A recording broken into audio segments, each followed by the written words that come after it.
భారత్ విషయంలో అమెరికా అధ్యక్షుడు ట్రంప్ వైఖరిపై ఇంటా బయట విమర్శలు వ్యక్తమవుతున్నాయి.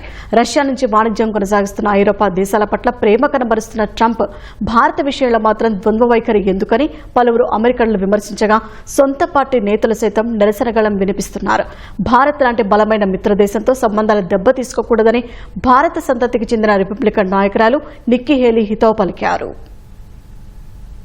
ఉక్రెయిన్పై యుద్దం చేస్తున్న రష్యా నుంచి అమెరికా, ఐరోపా దేశాలు వాణిజ్య సంబంధాలు కొనసాగిస్తున్నప్పటికీ మాస్కో నుంచి చమురుకొంటున్న భారత్పై మాత్రం అగ్రరాజ్య అధినేత ట్రంప్ భగ్గుమంటున్నారు.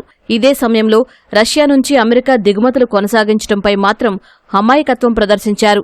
రష్యా నుంచి చమురు కొనుగోలు చేస్తున్నందుకు తమపై సుంకాలు విధించిన అమెరికా మాస్కో నుంచి యురేనియం, రసాయన ఎరువులు ఎందుకు కొనుగోలు చేస్తోందన్న భారత్ ప్రశ్నలకు సమాధానం దాటవేస్తున్నారు. ఆ విషయం తనకు తెలియదని అంటున్నారు.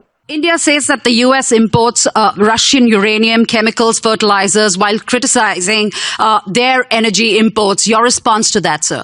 I don't know anything about it. I'd have to check, but we'll get back to you on that. Yeah, please. ఇదే సమయంలో రష్యాతో వ్యాపారం చేస్తున్న దేశాలపై 100% సుంకాలు విధిస్తామనే హెచ్చరికలపై మాట మార్చేశారు. ఎప్పుడూ నిర్దిష్టమైన సుంకంపై ప్రకటన చేయలేదని వాదిస్తున్నారు.